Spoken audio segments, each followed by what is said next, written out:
Quero compartilhar uma palavra com você, que está em Mateus capítulo 16.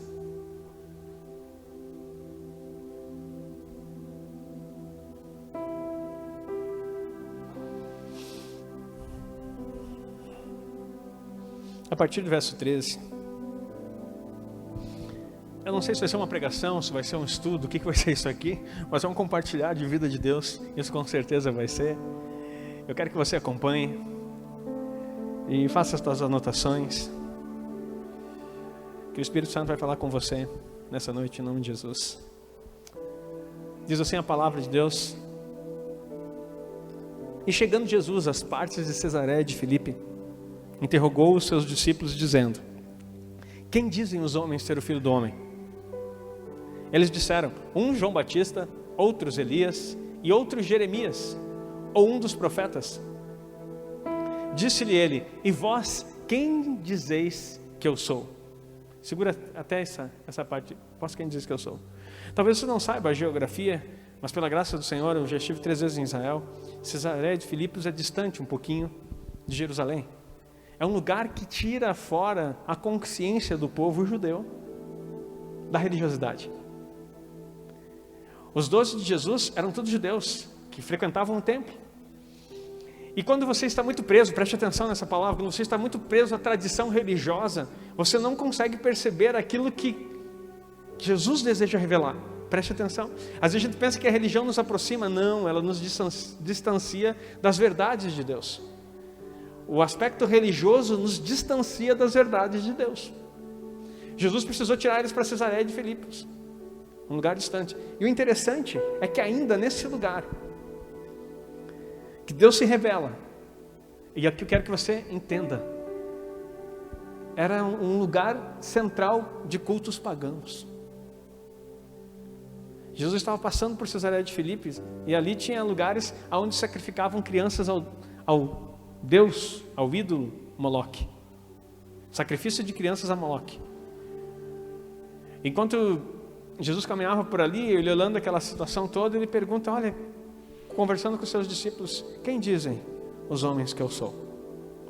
Ele faz uma pergunta, ele tira, preste atenção, ele tira o povo da religião ou do ambiente do templo e leva para caminhar no mundo, não para ser do mundo, mas para caminhar no mundo.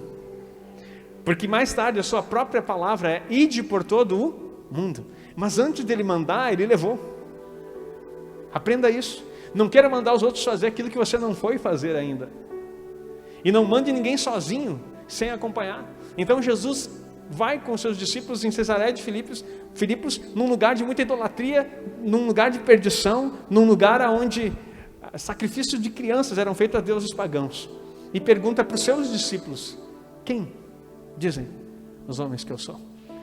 Quando você sai do ambiente religioso e começa a frequentar o ambiente da necessidade, o Jesus se revela para você na plena vontade, naquilo que Ele quer fazer através da sua vida, diga amém. E isso é importantíssimo. Eu não estou dizendo que você precisa agora se associar com o mundo, que você precisa andar junto, de mãos dadas, não, você não tem que aculturar-se a esse mundo, mas você precisa olhar as necessidades e por ele andar e mostrar quem você é, a vida de Deus que há em você. Continuamos. E Simão Pedro respondendo disse, tu és o Cristo, o Filho do Deus vivo. Olha que coisa maravilhosa isso. Foi num ambiente onde, não foi num ambiente do templo, não foi num ambiente religioso que Cristo se revelou, mas foi num ambiente de necessidade, porque Cristo é a vida de Deus em você. E a vida de Deus em você, ela não manifesta aqui dentro apenas. Aqui é muito fácil nesse ambiente de comunhão, e não estou dizendo que isso aqui é um ambiente religioso. Eu estou falando que o templo judaico era. Agora, nesse lugar nós somos o corpo de Cristo, é totalmente diferente. Mas não é só aqui que nós precisamos fluir a vida de Deus. Aqui nós nos abastecemos, aqui nós prestamos um serviço, nós chamamos culto e às vezes nós não entendemos. Porque nós dizemos, eu vou cultuar a Deus e parece que a gente está vindo receber alguma coisa. Quer que o pastor ponha a mão, quer unção, quer oração, quer um monte de coisa. Mas querido, culto significa serviço. Você vem prestar um serviço a Deus. Então quando você entra aqui dentro, a forma como você louva, a forma como você fala, a forma como você lê a Bíblia, a forma como você anota, é um serviço. O fato de eu dizer para anotar as pregações não é para alegrar meu ego, é para você prestar um serviço bem feito para Deus. Porque se Ele está te entregando coisas poderosas, o mínimo que você poderia fazer era anotar aquilo que Ele está te dando. Vamos pensar que você é alguém que contrata uma pessoa, um secretário, para prestar um serviço para você. E aí você começa a pedir para que ele marque sua agenda, para que ele organize, para que as coisas que você está falando você tenha nota. Depois ele vai perguntar, bom, eu esqueci o que tinha falado aqui mesmo, que horário que eu falei, o que eu falei, como que eu fiz? E aí o teu secretário diz assim, não anotei nada. O que tu ia fazer com essa pessoa? Não mente. O que tu ia fazer com essa pessoa? Despedir. Porque não serve. E aí você vem para a igreja prestar um serviço a Deus e acha que Ele se agrada. Porque na nossa consciência religiosa, nós estamos aqui preparados para receber, a gente vem receber do Senhor. Ele vai me curar, eu estou dizendo, não estou dizendo que Ele não faça isso, mas o propósito é outro. Eu venho para servir. Eu venho prestar um serviço para Ele. O serviço não é o pastor, não é o louvor, é todos nós. Todos nós prestando um serviço de qualidade a Deus, ao qual Ele olhe para nós e diga assim, esse é o meu filho amado, em quem eu tenho prazer. Está entendendo a palavra? Então nós precisamos mudar as nossas formas. Nós temos que prestar um serviço para Ele. O culto é servir a Ele. Mas continuando aqui, que eu estou quase pregando outra mensagem. E Jesus respondendo disse-lhe, bem-aventurado és tu, Simão, Bar-Jonas, ou filho de Jonas, porque tu não revelou a carne ou o sangue, mas o meu Pai que está no céu. Olha o que Jesus disse assim, tu é bem-aventurado, porque você entender que eu sou o Cristo, não foi homem natural, não foi tua natureza, não foi carne ou sangue, não é a tua constituição que fez isso, não é a tua humanidade que aprendeu, mas o meu próprio Pai que te revelou. Isso nos ensina algo poderoso. Somente o Pai pode revelar Cristo na vida da sua igreja. Diga amém. Somente o Pai pode revelar Cristo na sua vida. E nós precisamos entender que se Cristo é revelado em nós, algo vai mudar. A vida de Deus se estabelece. E continua. E também eu te digo que tu és Pedro, e sobre essa pedra edificarei a minha igreja, e as portas do inferno não prevalecerão contra ela. As portas do inferno era também um lugar que era chamado, pode deixar naquele versículo anterior, o lugar onde eles estavam em Cesareia de Filipos. Os judeus conheciam como as portas do inferno, o lugar do culto pagão. Quando Jesus olha, Ele está naquele cenário dizendo, está vendo, essa cultura aqui não vai prevalecer contra a minha igreja, que eu vou estabelecer sobre a revelação de que eu sou o Cristo.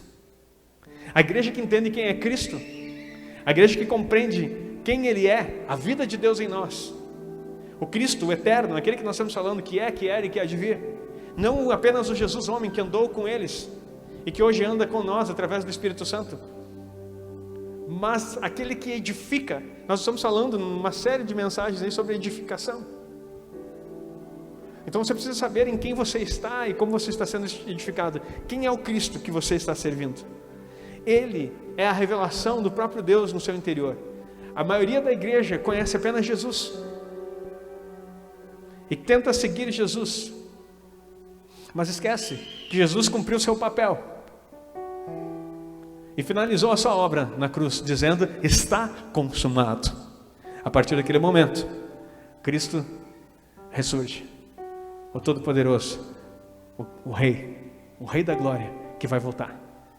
E Ele começa a agir numa igreja vitoriosa, não numa igreja sofredora. Eu vou repetir, Ele começa a agir numa igreja vitoriosa, porque Ele venceu, não numa igreja sofredora, porque você não está aqui para sofrer as coisas de Cristo, você está aqui para vencer como Ele venceu.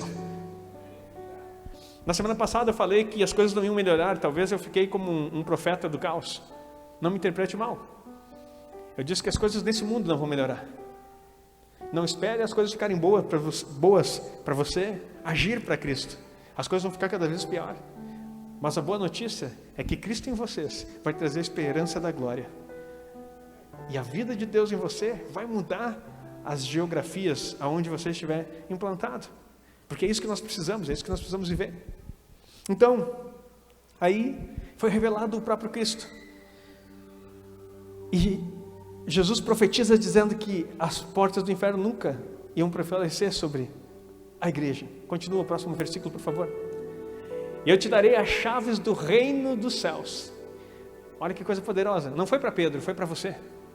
Você tem a chave na mão. Você tem as chaves do reino dos céus. Espera aí, eu fico confuso, pastor, eu não entendi o que é reino do céu. Tu não aprendeu ainda o que é o reino dos céus, o reino de Deus? O reino de Deus engloba toda a história, do início ao fim. O reino dos céus é uma parte dentro do reino de Deus, aonde os que vencerem vão herdar.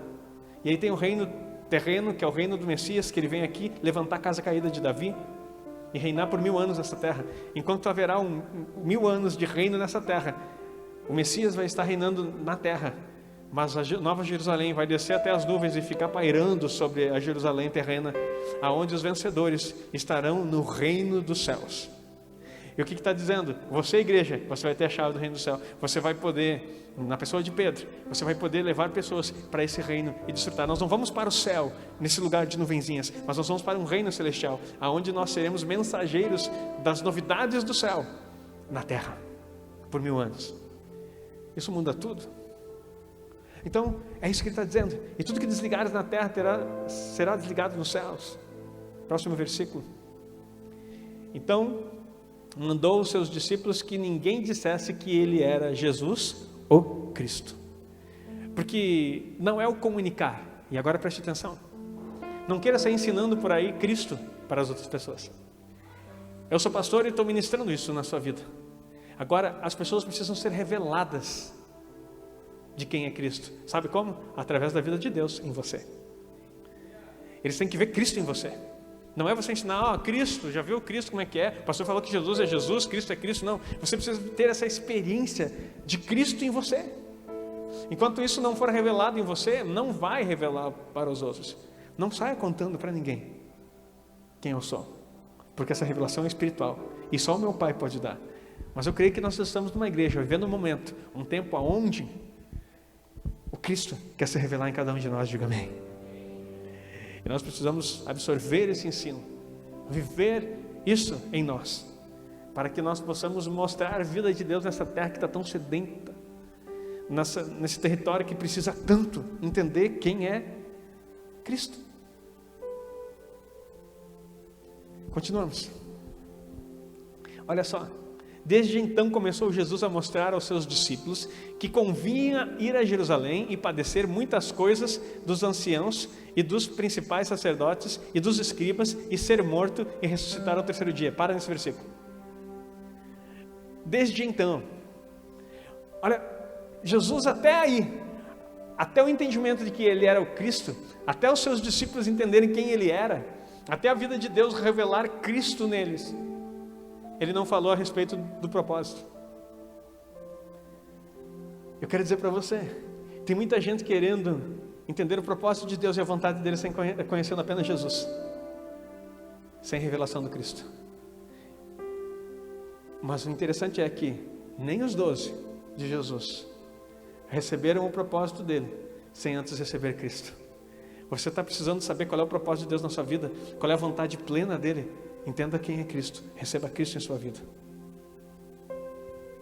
Não estou te confundindo, espero que não esteja.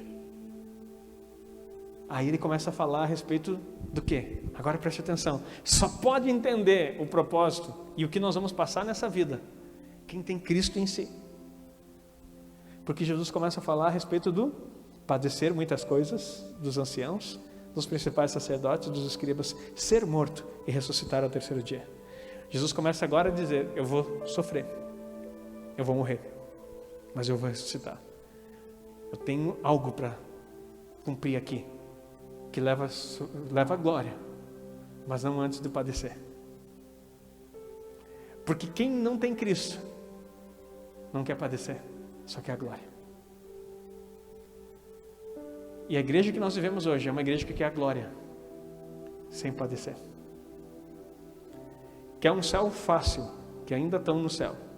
Querem reinar com Cristo, sem passar as necessidades que aperfeiçoam você, que amadurecem você. Nós precisamos entender. Pastor, então está pregando sofrimento? Não confunda o sofrimento de Cristo Porque Paulo disse, eu completo em mim os sofrimentos de Cristo. Ele está querendo dizer o seguinte, não esse da cruz que ele está relatando aqui. Porque os sofrimentos que você precisa completar hoje não são salvíficos. Vamos tirar essa linguagem teológica. Não são para salvar ninguém. Os sofrimentos que você precisa padecer nesse tempo é para você amadurecer e ser colhido como primícia. Porque primícia é aquele que amadurece primeiro. Se você vê o cultivo de frutas, principalmente a bergamota aqui no sul, aquelas que ficam bem em cima, que pegam mais sol, são as que amadurecem primeiro. Alguém já viu isso? Eu vi, que eu gosto muito, e gosto muito de bergamota. E a gente come aquelas, e embaixo estão tudo verde ainda. Por que elas amadurecem primeiro? Porque elas estão expostas ao sofrimento do sol, que pega elas mais de cheio. Tem crente que quer ser maduro vivendo na sombra e água fresca. Quero dizer para você, você nunca vai amadurecer na sombra não, querido. Se você quer ser uma primícia, eu não estou dizendo que tua vida vai ser uma desgraça, mas estou dizendo que você vai ter que cumprir os sofrimentos de Cristo na sua vida, para que você possa reinar com Ele. Porque se padecemos com Ele, é certo que com Ele reinaremos. É o que diz a palavra. Se padecemos com Ele, é certo que com Ele reinaremos. Tu quer reinar sem padecer, querido? Tu está fora do propósito. Tu não recebeu Cristo, tu ainda está olhando só para Jesus e não teve a revelação da vida de Deus. Porque quando Jesus mostra, olha, agora você entendeu que eu sou Cristo, eu sou ungido, aquele que veio para cumprir um propósito aqui. Eu vou padecer, eu vou morrer, eu vou ressuscitar. Olha o próximo versículo. E Pedro, tomando de parte, começou a repreendê-lo, dizendo, Senhor, tem compaixão de ti, de modo nenhum te acontecerá isso. Queridos, peraí, deixa eu te citar. Pedro não era bipolar.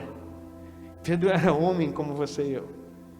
Ele acabou de expressar, tu és o Cristo, o Filho de Deus vivo. Por que ele expressou isso? Porque Deus revelou.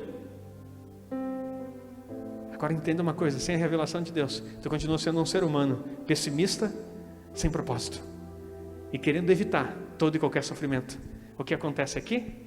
Cristo revela quem Ele era, e daí Jesus coloca, agora eu vou te mostrar o meu propósito, porque Cristo foi revelado em você.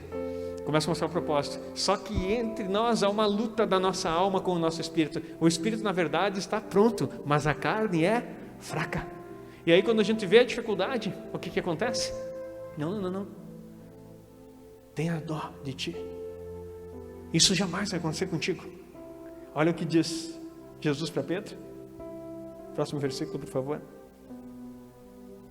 Ele, porém, voltando-se, disse a Pedro, para trás de mim, Satanás, que me serves de escândalo. Na verdade a palavra aí é pedra de tropeço, porque não compreende as coisas que são de Deus, mas as que são dos homens. Meus irmãos, quando eu caí nesse versículo, eu disse, meu Deus, que coisa poderosa. Jesus acabou de dizer assim, tu és Pedro, e sobre essa pedra eu vou edificar minha igreja. Qual é a pedra? A revelação de Cristo em você. Eu vou, através dessa revelação eu posso edificar, porque é algo sólido, algo permanente. Eu posso edificar. Está puxando a microfonia no retorno, por favor. Eu posso edificar. Agora, quando Ele deixa a sua humanidade latente, o que acontece? Satanás entra. E Satanás entrou. Alguns dizem, não, é o adversário. Não, a palavra Satanás quer dizer adversário. Foi o próprio diabo, que na humanidade e no temor de Pedro, ao ver que o seu mestre ia morrer, e a ausência, a imaginação da ausência, ele temeu e voltou atrás. Ele ignorou o que Cristo revelou e colocou aquilo que é a preocupação humana, como muitos de nós fazemos. E aí o que acontece? Tu és para mim uma pedra. Ele fala com Satanás, não com Pedro. Tu és para mim uma pedra de tropeço, porque não compreende as coisas que são de Deus, mas as que são dos homens. Querido, você precisa compreender as coisas que são de Deus e não as coisas que são humanas. O não compreender. Qual é o versículo que nós estamos aqui? O 23. Deixa eu abrir minha Bíblia aqui. Aqui, tu não pensas nas coisas de Deus. Aqui na minha versão, eu estou com a Reina Valéria, em espanhol, e diz assim, porque tu não pensas nas coisas de Deus. Porque o pensamento humano, diabólico, não consegue compreender as coisas celestiais. Precisa da vida de Cristo para que você compreenda a vontade dele. Senão você vai continuar terreno, humano, ilimitado, vivendo apenas para você e para os teus propósitos, e nunca vai entender o que Deus quer. Meus irmãos, continuamos. Esse não compreender é a luta da nossa mente, a renovação da mente para contemplar as coisas celestiais, as coisas de Deus. Então disse Jesus aos seus discípulos: se alguém quiser vir após mim. Você entendeu que esse é o mesmo contexto? Geralmente se prega isso aqui separado, mas tem um contexto aqui. Então disse Jesus aos seus discípulos: se alguém quiser vir após mim, renuncie-se a si mesmo. Vamos começar por aí. Tu quer vir após mim? Então aprenda algo. Renuncie a você mesmo. Pare de fazer o que tu quer. A igreja precisa ouvir isso, porque a igreja está acostumada a fazer o que quer. Os planejamentos são deles. A igreja, as pessoas que convivem, querem viver os seus planos, querem fazer as suas coisas, querem simplesmente pensar naquilo que é o que eles desejam, voltados para o seu ego, para o seu umbigo, uma mente grega, centrado no homem, antropocêntrica, e que está distante totalmente do que Deus quer. E queridos, renunciar a si mesmo, aí diz assim: tome sobre si a sua cruz. O interessante é que Jesus levou a sua cruz para morrer. Nós morremos e depois levamos a cruz. Há uma grande diferença. Carregar a cruz para ir para a morte é algo que só Ele podia fazer. Agora você já está morto e a cruz vai com você, porque a cruz nada mais é do que o anúncio de que você já morreu e que agora não mais você vive, mas Cristo vive em você. Você pode aplaudir o Senhor aí? A mensagem da cruz é outra. É uma declaração para que você se lembre, para que o inferno se lembre, para que o mundo espiritual se lembre que você já morreu e você já não vive mais a tua vontade. Você carrega agora a vontade do Pai em você. Muda tudo, meus irmãos. Então renuncie a si mesmo. Queridos, eu quero dizer para você, nós fazemos muita confusão nesse renunciar a si mesmo e tomar a cruz e seguir a Jesus. E siga-me. A gente sempre pensa que renunciar a si mesmo é abrir mão das coisas pecaminosas. A conversa aqui já passou do pecado. Há muitos crentes que ficam vivendo uma vida com Deus achando que eles têm que se preocupar se vão para o inferno ou não. Aqueles que nasceram em Cristo já passaram da morte para a vida. O inferno nunca mais te toca, diga amém. A preocupação central do inferno é aquele perdido que está lá, jaz no maligno, morto no maligno, e ele precisa da revelação de Cristo para que seja salvo. Agora, depois que você foi salvo, o inferno não tem mais parte com você. Você pode servir a ele se desejar, mas agora não se trata, a salvação ela é eterna, ela é algo feito num ato só. Você creu, recebeu, e ao receber você tem vida, e vida em abundância. E aquele que o Pai der a mim, de maneira nenhuma eu lançarei fora. A vontade do meu Pai é essa, que todo aquele que vem a mim não pereça, tenha vida eterna, e eu o ressuscito no último dia. Pronto, estabelecido. Isso é fato resolvido. A salvação ela é eterna. Então pare de ficar com medo do inferno. Tu não está se sapecando não. Se tu crê no Senhor Jesus, você não tem parte com o inferno. Você pode sofrer o dano da segunda morte, que é um outro assunto. Se você não mudar e amadurecer aqui, o sol que não amadureceu a fruta aqui, não sei se você já viu. Eu fiz muito isso, se funciona eu não sei, acho que funcionava. Alguém já colheu abacate verde e botou num lugar escuro para amadurecer? Levanta a mão aí. E ainda às vezes enrolava em jornal. Ele estava verde. Às vezes caía numa ventania, tinha um abacateiro na casa da minha mãe, caía com a ventania, daí tu pegava aquele lá que estava verde para não botar fora, você enrolava em jornal e botava num lugar escuro. Qual é que era o desejo, o sentido dessa ação? Que o abacate amadurecesse mais rápido. Então você vai entender alguma coisa aqui nessa analogia. Pega esse servo e lança nas terras exteriores. Ali haverá choro e ranger de dente. Sabe para quê? Para que ele amadureça e possa viver comigo eternamente. Mas durante o milênio, ele não vai participar do reino. Ele vai ser lançado nas trevas, porque é meu filho. Mas ele não quis amadurecer nessa terra. Então ele vai precisar padecer durante o milênio, para que seja amadurecido. Não seja o abacate que precisa ser enrolado no jornal e colocado no escuro, não, querido. Você não foi feito para ser lançado nas trevas exteriores. Você foi feito para reinar com ele em glória e amadurecer nesse tempo. Se você crê e está aí entendendo alguma coisa, glorifica o Senhor nessa noite. Essa é a diferença. O trato de Deus com seus filhos não tem nada a ver com o inferno. O padecer, tu pode até... Ninguém jogou o abacate enrolado no jornal lá para botar fora, não. Mas para que ele amadurecesse e logo ele pudesse ser útil. Queridos, nós precisamos entender o que é isso. Então não fique aí preocupado, não, com a tua salvação. Se em Cristo você está, ninguém pode tirar você dele. Agora, você precisa estar preocupado, sim. Se você está seguindo ele, se você está renunciando a si mesmo. Hoje eu conversava com minha filha, um pouquinho antes do culto. Tivemos um papo, pai e filha.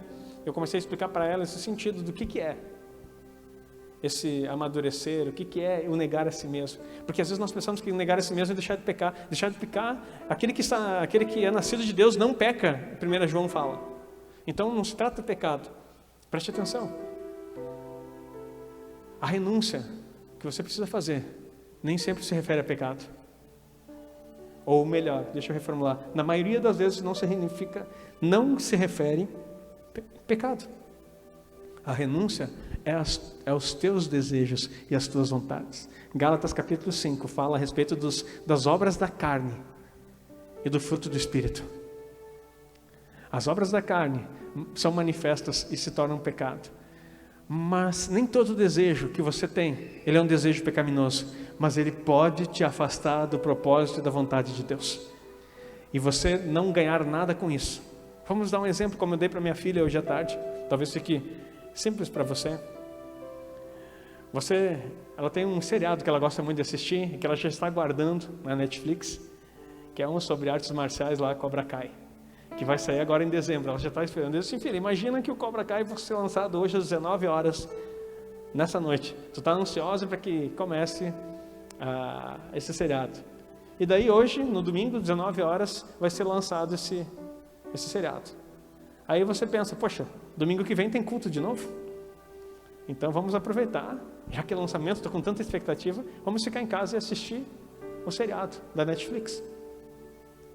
Eu disse assim, você pecou, minha filha? Ela ficou assim, pequei? Esperta, né? Ela já devolveu a pergunta, pequei? Eu disse assim, não, filha, você não pecou. Apenas fez o teu desejo. Apenas fez o teu desejo. O que você construiu com nada? Com isso? Nada. O que você construiu com isso? Nada. Palha, feno e madeira. Você perdeu uma oportunidade preciosa de ser acrescido de Deus. Você deixou de ter comunhão com o corpo de Cristo. E eu vou trazer uma pregação sobre isso. Nós somos o corpo porque Cristo é um espírito hoje. Porque o corpo dele está no céu. E ele precisa de um corpo. Ele é a cabeça. E todo espírito, para se mover, ele precisa de corpo. Por que tu acha que os espíritos malignos precisam de um corpo para possuírem, para poder fazer alguma coisa na terra? Cristo da mesma forma, ele não vai fazer nada na terra se não for através do seu corpo. Ele é a cabeça e o corpo. Não precisa congregar, pastor. Então rasga a Bíblia e destrói com o corpo que ele estabeleceu. É super necessário. A manifestação da vontade dele na terra só manifesta da cabeça para o corpo. Fecha parênteses. Só para você entender coisas preciosas que nós precisamos nos aprofundar. Quando você senta junto aqui, você está recebendo de Deus e está sendo o corpo aonde corre toda a vida de Deus. Individualmente também, mas no coletivo principalmente, porque essa é a igreja que ele estabeleceu no texto que nós estamos lendo e que as portas do inferno não vai prevalecer contra ela. A igreja não é quando você está sozinho, é quando nós nos reunimos e formamos o corpo de Cristo e obedecemos a cabeça e tudo flui para a glória do seu nome. Muita informação, mas ainda bem que vai ficar gravado, tu pode escutar de novo e aprender muito mais.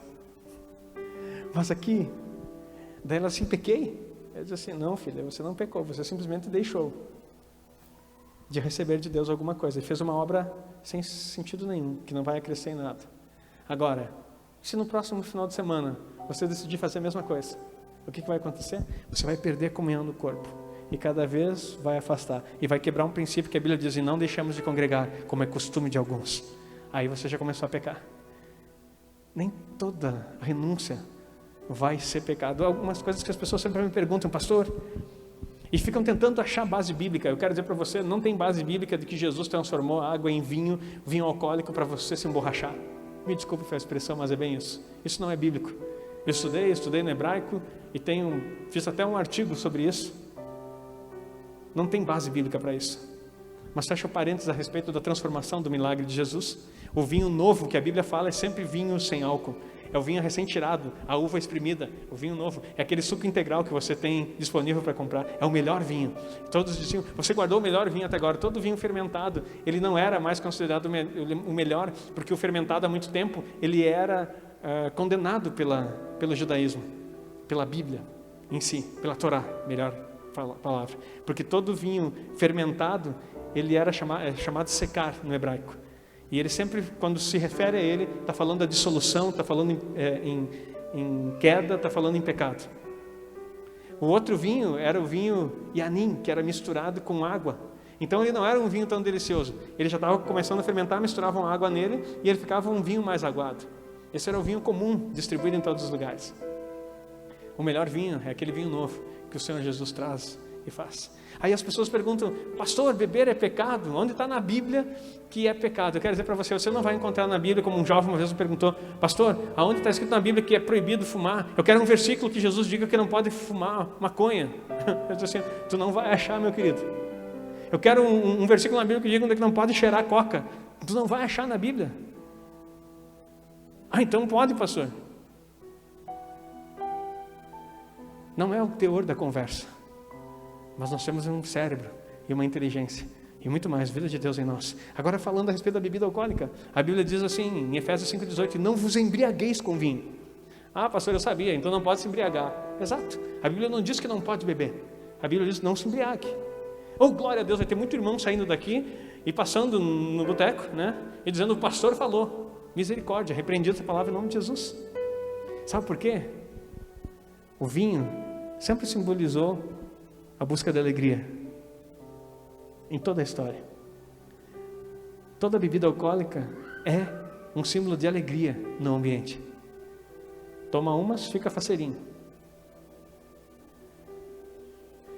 Agora, quando você tem vida de Deus, qual é a alegria que te completa? Você precisa de álcool para ficar feliz? Oh, meu querido, isso é maturidade. Isso não é uma discussão de pode ou não pode, proibido ou não é proibido. É uma questão de inteligência, é uma questão de maturidade. Aquele que não é inteligente espiritualmente ainda, ele ainda fica pensando, mas a Bíblia não diz que pode, não pode. E ele continua fazendo porque ele não amadureceu. Ele é bebê na fé, ou ele ainda não é inteligente espiritual. A minha alegria é o Senhor, porque o mesmo versículo de Efésios 5,18 diz assim, não vos embriagueis com vinho, mas onde há dissolução, mas enchei-vos do Espírito. Eu quero dizer para você, quer ficar tontinho?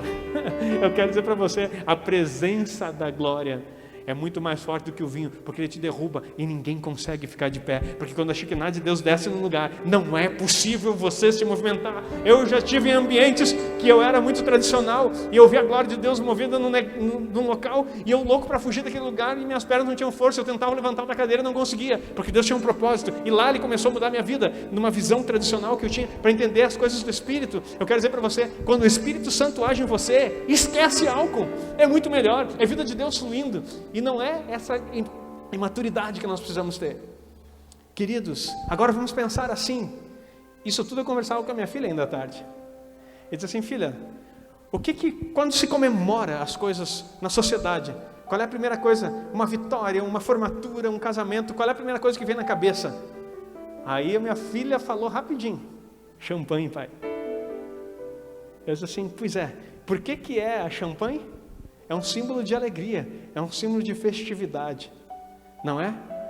E aí, podemos abrir uma champanhe numa formatura, num casamento, em algum lugar? E ela disse assim, sim pai, se for sem álcool. Eu disse assim, bom filha, muito bem. Agora, quando você está abrindo a champanhe, servindo e tomando, e quem está olhando de fora, ela sabe se tem álcool ou não? Ela fez bem isso. Meu Deus. Agora, mas Deus conhece o meu coração. Não, tira essa frase que isso não é bíblico. Deus conhece o meu coração.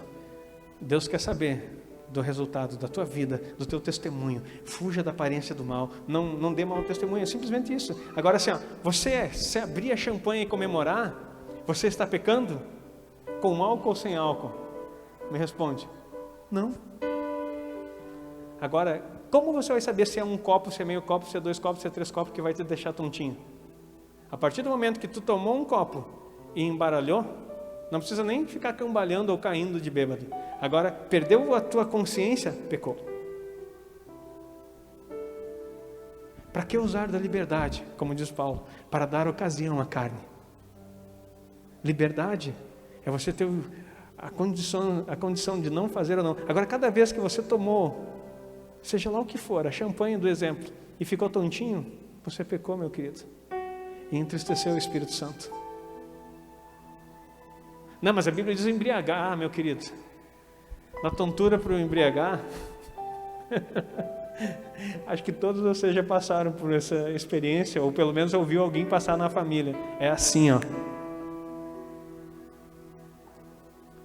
Quando o pessoal diz que a cerveja ficou doce, se preocupa, porque ela é amarga.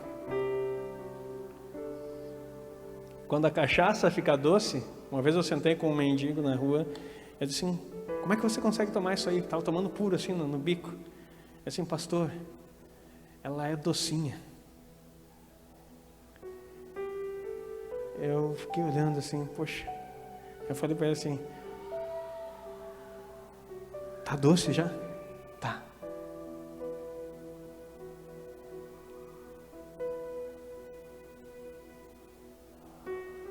Você não tem essa noção. Pastor, o que tem a ver? É uma pregação sobre bebida alcoólica? Não, é uma pregação sobre negar a si mesmo. Tudo aquilo que preza pelo teu prazer e não por as coisas de Deus é o negar a si mesmo. Aliás, é a tua vontade. O negar a si mesmo é tudo aquilo que preza pelas coisas de Deus e não pelo teu prazer. Agora reformulei a frase.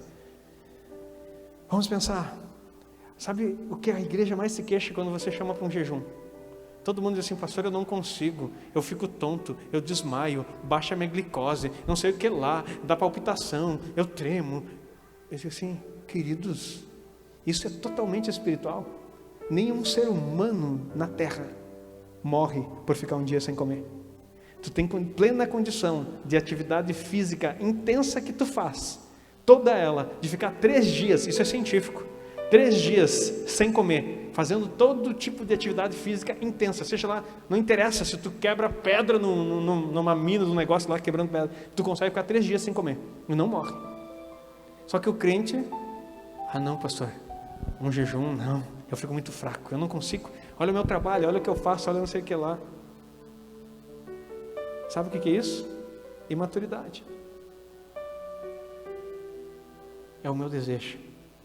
O meu prato de comida é maior que eu. O meu prato de comida é maior que o meu Deus. Eu não consigo jejuar, pastor. É isso que tu está dizendo. Jesus disse que quando ele se ausentasse, não era uma sugestão, a igreja ia jejuar. E assim você começa a falar muitas coisas. Então negar a si mesmo é tudo aquilo que você deixa. Poxa, pastor, agora eu estou ganhando muito bem, eu tenho uma vida boa. Sim, tenha o suficiente para sua casa, não deva nada para ninguém, mantenha uma vida, Deus quer que você tenha um padrão de vida bom, não é esbanjar, só que a partir do momento em que você tem a suficiência na sua casa, e você não conseguiu olhar o próximo, e ser um abençoador, perdeu o propósito.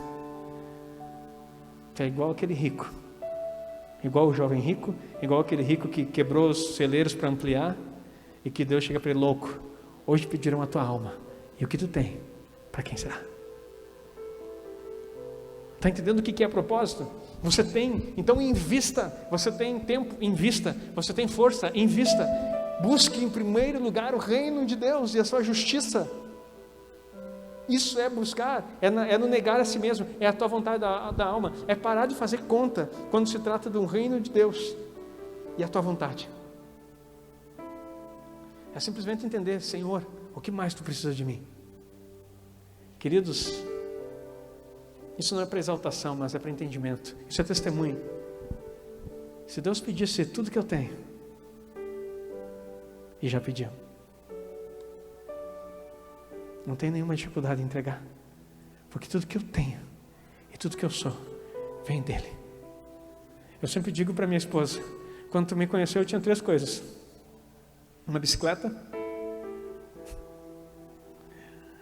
Na época eu estava transicionando entre o skate e a bicicleta, seriam 4 então, skate e bicicleta, mas assim, eu fiquei mais com a bicicleta, parei de andar de skate quando eu comecei a namorar com ela. Eu tenho uma bicicleta, uma bola de basquete e uma guitarra. Tu me conheceu com essas 3 coisas, é só o que eu tinha para oferecer. A bola de basquete não servia para ela, a bicicleta ainda era daquelas Caloi 10 antigas que não dava nem para carregar ela no varão, e a guitarra ela não sabia tocar.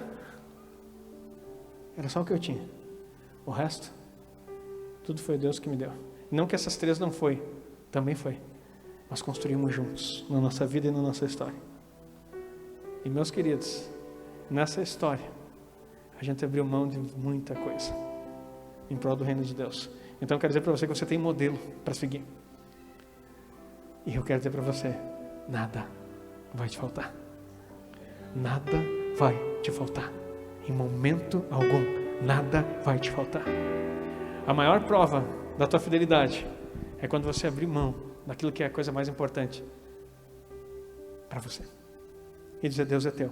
Só que quando você disser Deus é teu, pode saber que Ele vai pegar. Ele vai pegar. E quando Ele pedir, então, poxa, não se atrase em entregar.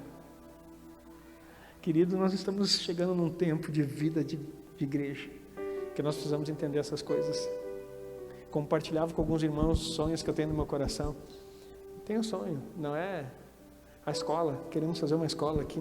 Tem um monte de terreno para comprar aqui atrás. Queremos comprar lugares para fazer casa. Sabe por quê? Porque eu não consigo me conformar. Eu não tenho a minha ainda, mas vou construir em nome de Jesus. Mas eu não consigo me conformar que os filhos do reino não tenham nenhum lugarzinho para poder, nenhum teto para poder ficar debaixo, enquanto alguns de nós têm abundância. Comunismo, pastor, socialismo, jamais. Eu sou de Jesus. Só que agora nós precisamos prover meios. Estava falando que esse telhado é tão grande que esse é um dos próximos passos que nós vamos ter como igreja. Nós vamos colocar tudo placa solar aqui em cima, e a energia que vai ser gerada vai ser rateada entre os membros da igreja que mais precisa. Porque a quantidade de energia que gera aqui, num negócio desse aqui, muda. E não sei para você, mas a luz está cara lá em casa. Se tiver uma placa que consiga abater a tua conta de luz, já dá uma baita ajuda. E eu disse, se nós tivéssemos inteligência criativa e fizéssemos caixas, cisternas de água aqui, e enchesse um terreno até só de água do que cai do telhado aqui com cada chuva, nós abastecíamos a água para um bairro inteiro aqui atrás. Pastor, o que é isso, pastor?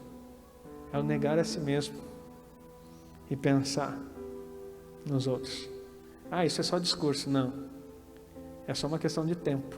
Só que eu sozinho não movo nada. É a igreja do Senhor que é o corpo. Ela se move nessa direção. Queridos, nós temos ceia e eu quero estar encerrando, mas vamos terminar o versículo aqui. Para seguir Jesus, você precisa negar a si mesmo, tomar sua cruz. Tomar cruz não é o sofrimento por coisas, mas é o amadurecimento pelas situações. É abrir os olhos para poder ver que os teus desejos não são as coisas mais importantes. E isso eu não estou dizendo que você não possa sonhar com coisas boas, meu querido. Não é nada disso. Mas se toda a tua vida se resume a isso. Eu tenho visto homens que têm construído cidades na África, que têm construído cidades em vários lugares. São homens cristãos e têm mudado histórias do seu território. Eu tenho pedido, Senhor, eu não preciso ser como um deles, mas gera em mim a condição de mudar pelo menos o território da minha cidade. O dia que a igreja entender o poder que ela tem, eu ouvi uma frase tão difícil aqui, dizendo que a maior empresa da nossa cidade é a prefeitura. Isso me entristeceu muito. Por isso que cada vez que tem política nessa cidade, algumas pessoas quase se matam, porque elas dependem. E é a lei da sobrevivência, meu querido. Todo mundo faz o que precisa para sobreviver, porque depende de um lugar. Isso está errado. Afirmo aqui e repito, isso está errado. A igreja do Senhor Jesus precisa superabundar em bênçãos, em riqueza, e mudar a geografia onde ele está habitando. Você está entendendo a palavra? E não precisa em nenhum momento achar que isso é... Nós não vamos dividir dinheiro de ninguém. Não é socialismo, nem comunismo, não é nada. É Deus transbordando. É Deus transbordando. Próximo versículo, por favor. Porque aquele que quiser salvar a sua vida, perdê-la. Ei, aquele que quiser salvar a sua vida, vai perder. Uma versão vai dizer a sua vida da alma. Aquele que quiser salvar a sua vida da alma, fazer tudo que sua alma quer, vai perder. Mas quem perder a sua vida por amor de mim, achará. Perder a sua vida por amor de Cristo, o que é? Parar de só planejar nas suas coisas. Queridos, tem que ter um ponto de suficiência. A Bíblia fala que o que é contentamento. O contentamento precisa existir em nós. Sabe o que é contentamento? É saber assim, estou contente com o que eu tenho. Contentamento não é acomodação. Sabe o que é acomodação? Estou contente com o que eu tenho, vou parar de trabalhar, vou viver do que eu tenho, está muito bom, ótimo, glória a Deus. Não, contentamento é dizer assim, já tenho o suficiente para a minha vida, chegou a hora de transbordar.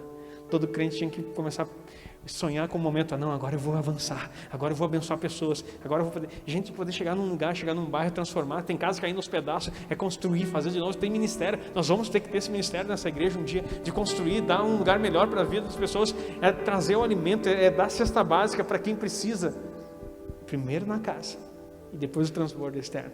Nós não somos uma assistência social, mas é nosso papel. Sabe o que quer dizer? A igreja é suficiente. Nós temos tudo o que precisamos, pastor. Daí vocês vão chegar para mim e dizer assim, pastor, o que nós podemos fazer por essa cidade? Esse dia vai chegar. Deus vai me dar graça de viver para ver esse dia. E daí a gente vai dizer assim, agora sim. Aí sabe o que vai acontecer? As lideranças do município, eles vão sentar e perguntar, o que nós podemos ser útil, pastor, para ajudar a igreja a fazer o serviço que ela está fazendo? Não é a igreja bater na porta e dizer assim, por favor, me dá migalhas, me ajuda, eu preciso de um terreninho, eu preciso de uma cestinha básica. Não, nós somos chamados a transbordo. É totalmente o inverso. Só que isso só vai acontecer quando Cristo estiver em você e você entender que você precisa negar as suas vontades. Isso é reino de Deus.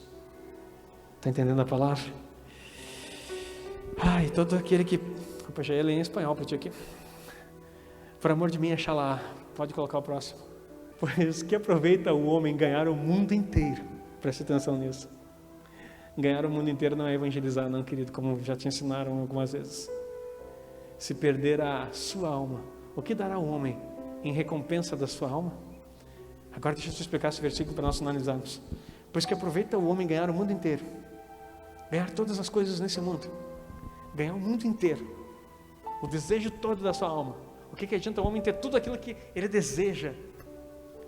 Salomão disse, percebi que isso é vaidade. Ele teve tudo, o que ele quis, e ainda percebeu que tudo era vaidade. Quando ele fez todo o desejo da sua alma, ele se perdeu de Deus.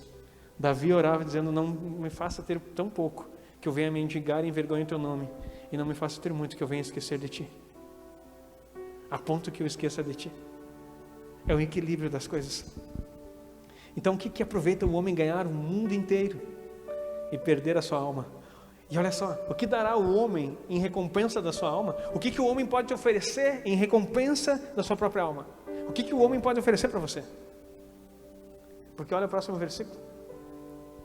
Porque o Filho do Homem virá na glória do seu Pai, com os seus anjos, e então dará a cada um. Esse dará também pode ser traduzido como recompensará a cada um, segundo as suas obras. Ele está dizendo assim, ei, o que o homem pode te dar? Viva para mim, porque quando eu voltar, eu vou te recompensar. O homem não tem nada para dar para você. Então, aprenda a transbordar. Negue-se a si mesmo e comece a viver as coisas que eu tenho para você. Meu querido, se coloque em pé.